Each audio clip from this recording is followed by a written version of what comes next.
नमस्कार, मैं रवीश कुमार। रामनवमी के जुलूस में क्या गाली दी जा सकती है?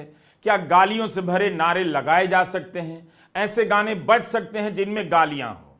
धर्म के नाम पर आस्था का सवाल बनाकर बवाल करने वाले लोग इस बात से आहत क्यों नहीं हैं कि रामनवमी की शोभा यात्रा में डीजे संगीत में गालियों का इस्तेमाल हो रहा है? क्या हमारे त्योहारों की यही पहचान रह जाएगी कि इसके नाम पर जुलूस निकले या शोभा यात्रा निकले तो उनमें गालियां दी जाएं? मुंबई में रामनवमी के जुलूस में हिंसा से भरी धमकियां दी गईं, गालियों से भरे नारे लगाए गए, लोगों को कोई फर्क क्यों नहीं पड़ा?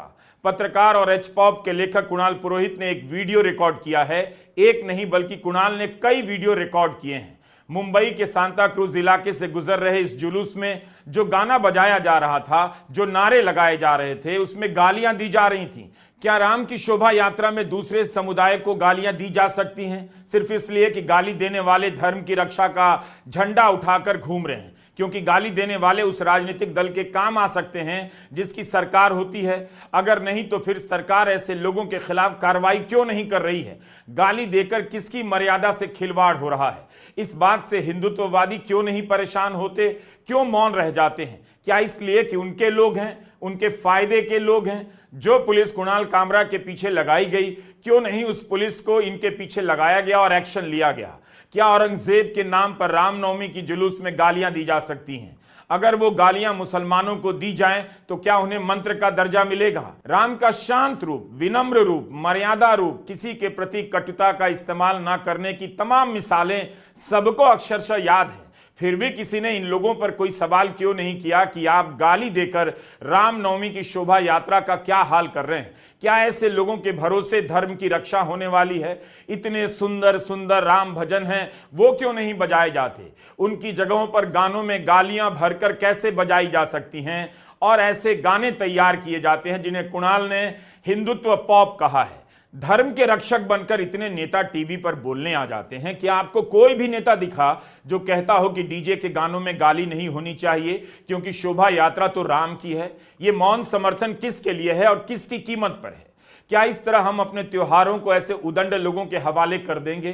कितने गोदी चैनलों पर इसे लेकर बहस हुई कि रामनवमी जैसे सुंदर त्योहार के साथ खिलवाड़ हो रहा है। जिस प्रभु राम के हवाले से कटुता के दो शब्द नहीं मिलेंगे, उनके जन्मदिन के जुलूस में गालियां दी जा रही हैं। क्या शोभा यात्राएं ऐसी ही हुआ करेंगी कि उनमें गालियां दी जाएंगी? फिर आप कहेंगे कि यही लोग संस्कृति से लेकर धर्म की रक्षा कर रहे हैं। क्या गाली देने वाले नौजवान, किसी मजार पर चढ़कर झंडा लहराने वाले नौजवान हमारे हिंदू धर्म का भविष्य हैं? एच पॉप एक किताब है, हार्पर कॉलिंस से आई है। इस किताब में पत्रकार लेखक कुणाल पुरोहित ने हिंदू धर्म के नाम पर बनाए गए तमाम गानों का अध्ययन किया है। आप इस किताब को भी पढ़िए और ऐसे गानों को भी सुनिए। पता चलेगा कि धर्म के नाम पर दरअसल कैसे कैसे लोगों का हौसला बढ़ाया गया और इस तरह के नफरती गीत लिखे गए। आज इन गानों की भाषा इतनी अभद्र है और इतनी भयानक है कि ये गाने ही एक हिंसा का एक रूप बन गए हैं।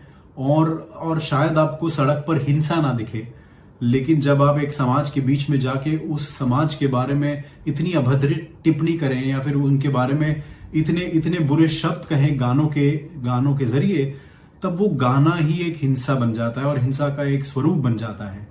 कहीं ना कहीं इन यात्राओं में जो युवा शामिल होता है, उसको ये सारा करने से, उसको मस्जिद के सामने डांस करने से, उसको मस्जिद के सामने लाठियां दिखाने से और उसको तलवार पकड़ाने से कहीं उसमें एक भावना जागती है कि शायद उसने अपने धर्म के लिए कुछ किया है। वो अपने धर्म को बचाने के तरीके में वो कुछ कर पा रहा है और उसने कहीं ना कहीं दुश्मन को हराने की कोशिश की है। तो इसीलिए जब तक हमारी त्योहारों में हम अपने युवा को दुश्मन के बारे में ज्यादा और अपने धर्म के बारे में कम या फिर अलग अलग भगवान और उनकी जो वैल्यूज थी, उनके जो संस्कार थे, उनके बारे में कम बताकर हम दुश्मन के बारे में उनको ज्यादा बताने की कोशिश करेंगे, तब तक हमारे त्योहारों में बस ये क्रोध और ये द्वेष आते रहेगा। ये मैंने देखा है कि शायद अखबारों ने और टीवी चैनल्स ने ये मान लिया है कि उनको सांप्रदायिकता पर ज्यादा कुछ करना नहीं है, जब तक दंगा ना भड़के तब तक। अक्सर मीडिया में हमने ये कमी देखी है कि जब तक कोई चीज हो नहीं, जब तक कोई दंगा ना भड़के, जब तक कोई लोग ना मरे, तब तक वो प्रॉब्लम को नहीं देखेगी, तब तक वो सांप्रदायिकता को एक प्रॉब्लम नहीं मानेगी। और ये आज भी मैं देख रहा हूं, क्योंकि मैंने वो वीडियोस डाले थे सोमवार की सुबह को, लेकिन अब तक शायद बस 2 ही मीडिया ऑर्गेनाइजेशंस ने उस पर या तो कोई अपना लेख लिखा हो, या तो उस पर और कोई इन्वेस्टिगेशन किया हो, या तो उस पर कोई प्रकाश डालने की कोशिश की हो। तो शायद हम जो अपने मन में सोच रहे हैं कि सांप्रदायिकता को नॉर्मलाइज कर दिया है हमने अपने मन में, वही चीज हमारी भारत की मीडिया ने भी कर दी है कि उसने सांप्रदायिकता को एक बड़ी नॉर्मल सी प्रक्रिया बना दिया है। डीजे का इस्तेमाल किस लिए हो रहा है, किस तरह के गाने बज रहे हैं, पुलिस को अब समझ में आने लगा है। पुलिस को पता है कि हिंसा होगी तो नुकसान उसका भी होगा और उसके जवान भी प्रभावित होंगे और जिले की जनता भी। बिहार में रामनवमी के समय 231 डीजे जब्त करने की खबर छपी है। बिहार पुलिस ने रामनवमी की शोभा यात्रा में डीजे बजाने पर रोक लगा दी थी, तो बीजेपी ने उफ तक नहीं किया। अगर बिहार में नीतीश कुमार राजद के साथ होते तो बीजेपी इसे लेकर बवाल कर देती कि रामनवमी की शोभा यात्रा में डीजे नहीं बजाने दे रहे हैं, धर्म का अधिकार चला गया है। गोदी मीडिया तूफान मचा देता। पुलिस समझ गई है कि डीजे का मकसद क्या है और डीजे में किस तरह के गाने बजाए जा रहे हैं ताकि लोग किसी तरह से भड़क जाएं। ईद और होली के मौके पर भी बिहार पुलिस ने बड़े पैमाने पर डीजे को बैन किया। डीजे ना बज पाए इसके लिए पुलिस ने तैयारी की। कई थानों में नागरिकों की शांति कमेटी की बैठक बुलाई। केस मुकदमों को सुलझाने से ज्यादा पुलिस आजकल इन हिंदू रक्षा दलों को संभालने में लगी है। तरह तरह के हिंदू रक्षा दल बनाए हैं। ये हाल कर दिया है इन संगठनों ने हर त्योहार का। ईद, रामनवमी, होली और दुर्गा पूजा तनाव पैदा करने की आशंका के सोर्स बनकर रह गए हैं। जिले जिले में हिंदू रक्षा के नाम पर तमाम तरह के संगठन हैं। उन पर नजर रखने के लिए पुलिस को दिन रात काम करना पड़ता है। कई जगहों पर पुलिस इन संगठनों का हौसला भी बढ़ाती हुई नजर आती है। आपने मुंबई में देखा, गालियां दी जा रही थी शोभा यात्रा में।